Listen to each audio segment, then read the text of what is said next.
Samantala, lusot na po sa Kamara ang panukala mag-aambyenda sa Solo Parents Welfare Act.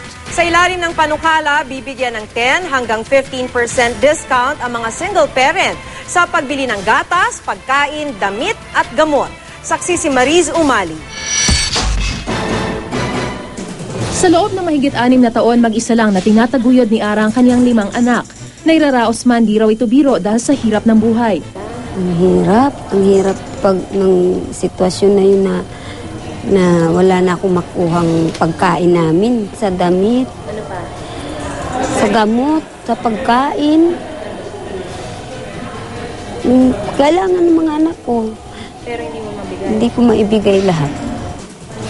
Mga solo parent na tulad ni Ara ang dahilan kung bakit inamyendahan ng Kamarang Republic Act 8972 o Solo Parents Welfare Act of 2000. Sa House Bill 6184, itinutulak na mabigyan ng mga solo parent ng discount sa damit, gatas, pagkain, food supplement at gamot ng anak, depende sa kanilang edad. One of the most marginalized sectors din is yung mga solo parents. I'm a solo parent myself, no? So alam ko yung hirap niyan, what more dun sa mga financially incapable na mag-raise ng mga bata. Kaya itong batas na to directly will trickle down to them yung benefits.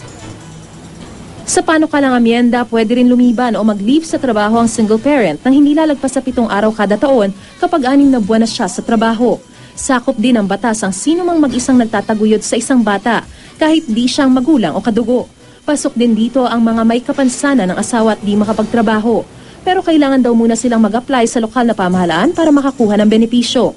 Yung mayor kasi ang magsacertify na ikaw ay isang solo parent. Tapos i-issuean ka ng ID ng DSWD, your local DSWD. And then ang NEDA kasi may guidelines naman siya kung sino ang indigent o hindi. Tulong naman to ng gobyerno para makapag-start up ka. And then it's up to you na siguro maghanap ka rin ng trabaho.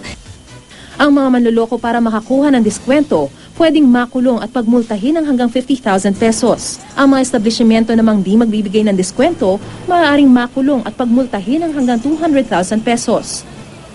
Ang laki ng tulong. Buti naman kung mayroong ganun. Dahil kagaya sa akin na mahirap mag-isa sa buhay, lalo't 5 ang anak mo. Kasi naramdaman ko yung hirap talaga. Umaasang mayakda ng panukala sa Kongreso na maaprubahan din ang katapat nitong panukala sa Senado. Ako si Mariz Umali, ang inyong saksi.